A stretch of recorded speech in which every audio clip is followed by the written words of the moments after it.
मरकुस की इंजील बाप 9। और उसने उनसे कहा, मैं तुमसे सच कहता हूं कि जो यहां खड़े हैं उनमें से बाज ऐसे हैं, जब तक खुदा की बादशाही को कुदरत के साथ आया हुआ न देख लें, मौत का मजा हरगिज न चखेंगे। 6 दिन के बाद यीशु ने पतरस और याकूब और यूहन्ना को हमराह लिया और उनको अलग एक ऊंचे पहाड़ पर तन्हाई में ले गया, और उनके सामने उसकी सूरत बदल गई और उसकी पोशाक ऐसी नूरानी और निहायत सफेद हो गई कि दुनिया में कोई धोबी वैसी सफेद नहीं कर सकता। और एलिया मूसा के साथ उनको दिखाई दिया और वो यीशु से बातें करते थे। पतरस ने यीशु से कहा, रब्बी, हमारा यहाँ रहना अच्छा है, बस हम 3 डेरे बनाएं, एक तेरे लिए, एक मूसा के लिए, एक एलिया के लिए। क्योंकि वो जानता ना था कि क्या जवाब दे, इसलिए कि वो बहुत डर गए थे। फिर एक बादल ने उन पर साया कर लिया और उस बादल में से आवाज आई, ये मेरा प्यारा बेटा है, इसकी सुनो। और उन्होंने यकायक जो चारों तरफ नजर की तो यीशु के सिवा और किसी को अपने साथ फिर ना देखा। जब वो पहाड़ से उतरते थे तो उसने उनको हुक्म दिया कि जब तक इब्ने आदम मुर्दों में से जी न उठे, जो कुछ तुमने देखा है किसी से ना कहना। और उन्होंने इस कलाम को याद रखा और वो आपस में बहस करते थे कि मुर्दों में से जी उठने के क्या मानी है। फिर उन्होंने उससे ये पूछा, फकी, क्यों कर कहते हैं कि एलिया का पहले आना जरूर है?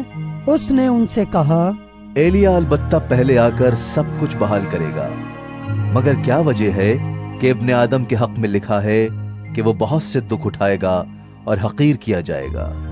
लेकिन मैं तुमसे कहता हूं कि एलिया तो आ चुका, और जैसा कि उसके हक में लिखा हुआ है, उन्होंने जो कुछ चाहा उसके साथ किया। और जब वो शागिर्दों के पास आए तो देखा कि उनके चारों तरफ बड़ी भीड़ है और फकीह उनसे बहस कर रहे हैं। और फिलफौर सारी भीड़ उसे देखकर निहायत हैरान हुई और उसकी तरफ दौड़कर उसे सलाम करने लगी। उसने उनसे पूछा, तुम उनसे क्या बहस करते हो? और भीड़ में से एक ने उसे जवाब दिया, आए उस्ताद, मैं अपने बेटे को जिसमें गूंगी रूह है तेरे पास लाया था। वो जहाँ उसे पकड़ती है पटक देती है, और वो कब भर लाता है और दांत पीसता और सूखता जाता है। और मैंने तेरे शागिर्दों से कहा था कि वो उसे निकाल दें, मगर वो ना निकाल सके। उसने जवाब में उनसे कहा, ऐ बेअतकाद कौम, मैं कब तक तुम्हारे साथ रहूंगा? कब तक तुम्हारी बर्दाश्त करूंगा? उसे मेरे पास लाओ। बस वो उसे उसके पास लाए, और जब उसने उसे देखा तो फिलफौर रूह ने उसे मरोड़ा और वो जमीन पर गिरा और कप भर लाकर लौटने लगा। उसने उसके बाप से पूछा, ये इसको कितनी मुद्दत से है? उसने कहा, बचपन से, और उसने अक्सर उसे आग में और अक्सर पानी में डाला ताकि उसे हलाक करे। लेकिन अगर तू कुछ कर सकता है तो हम पर तरस खाकर हमारी मदद कर। यीशु ने उससे कहा, क्या अगर तू कर सकता है? जो एतकाद रखता है उसके लिए सब कुछ हो सकता है।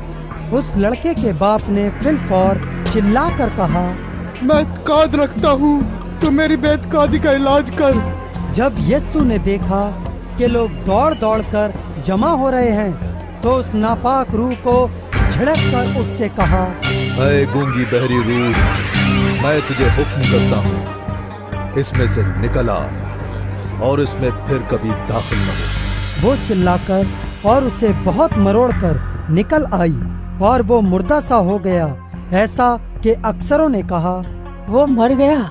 मगर यीशु ने उसका हाथ पकड़कर उसे उठाया और वो उठ खड़ा हुआ। जब वो घर में आया तो उसके शागिर्दों ने तन्हाई में उससे पूछा, हम उसे क्यों ना निकाल सके? उसने उनसे कहा, ये किस्म दुआ के सिवा किसी और तरह नहीं निकल सकती। फिर वहां से रवाना हुए और गलील से होकर गुजरे, और वो ना चाहता था कि कोई जाने, इसलिए कि वो अपने शागिर्दों को तालीम देता और उनसे कहता था, इब्ने आदम आदमियों के हवाले किया जाएगा और वो उसे कत्ल करेंगे और वो कत्ल होने के 3 दिन बाद जी उठेगा। लेकिन वो इस बात को समझते न थे और उससे पूछते हुए डरते थे।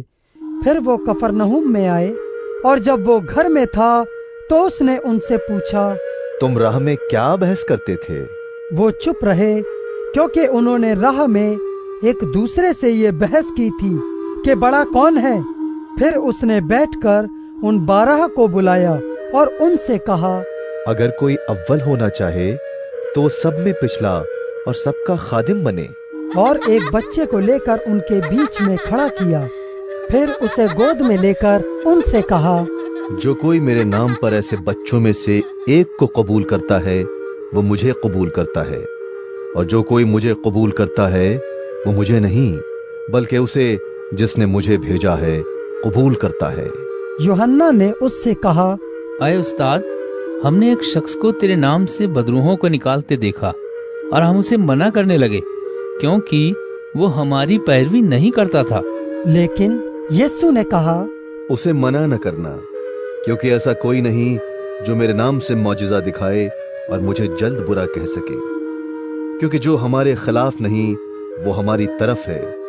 और जो कोई एक प्याला पानी तुमको इसलिए पिलाए कि तुम मसीह के हो, मैं तुमसे सच कहता हूं कि वो अपना अज्र हरगिज न खोएगा।